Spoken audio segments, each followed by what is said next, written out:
TV. What's up mga katropa? Panibagong araw, panibagong pagkakataon na naman. Meron tayong i-unbox. Galing siya ng Shopee. 3D carbon fiber style door seal speaker step. Stepsill siguro to na in-order ko sa Shopee. Nakuha ko siya is 73 pesos lang siya na ko kasi marami akong voucher na ginamit. Tapos discounted pa siya nung 11/11. Nung 11/11 ko to in order.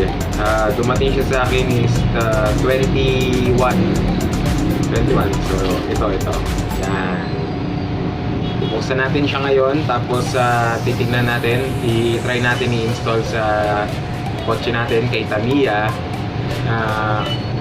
Try natin ito i-install. Papakita ko rin kung paano ko i-install. Tapos tingnan natin kung maganda ba o hindi, kung sulit ba. Actually, mura lang naman siya, 73. So, we'll never know. So, tingnan natin. Let's go! Unbox na natin to.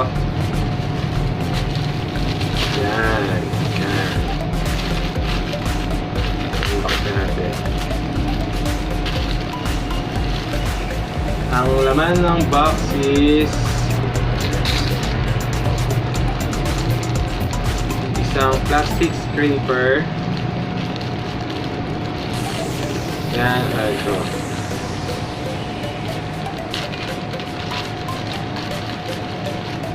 Isang plastic scraper.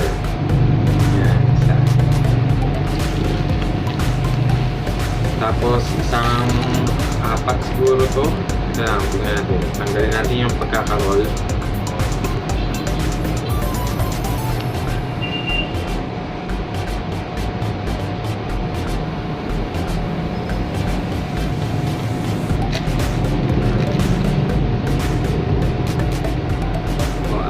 Apat na piraso ng carbon fiber na Stepsill. Yan. Apat yan. Isang medyo maliit. Yan, ito. Yan. Medyo maliit. Ay, isang mahaba.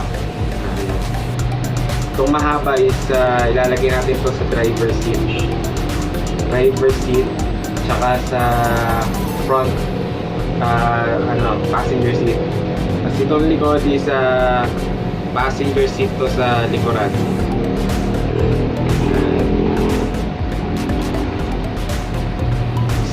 Sa pagkakaano ko,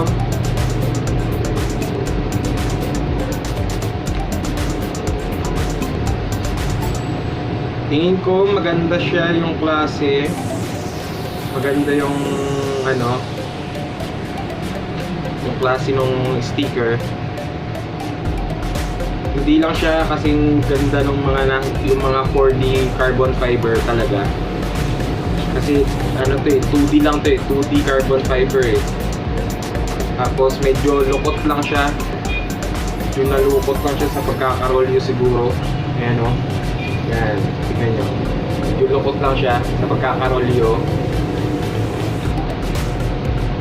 Yan. So, try natin to i-install. Tapos tignan natin kung maganda ba siya kay Tamiya.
So yun, nakita nyo kung paano ko in-install. Tsaka pinakita ko na rin yung pictures nga na nakadikit kay Tamiya. Para sa akin, maganda naman yung quality. Tapos lesser yung value. So sa akin, para sa akin, more than sa value niya. So okay sa akin yun. Tapos plus pa yung delivery niya na mabilis. Syempre galing yun sa China, galing sa ibang bansa. Tapos ako, nakatira pa ako ngayon sa Jensen, sa Mindanao. So I think 10 days was enough ma-deliver yung product. Tapos mabait pa yung seller na rin ng Shopee.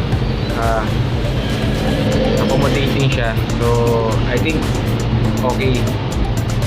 Please like, comment, share, and subscribe na sa channel ko, Sir Ivan TV.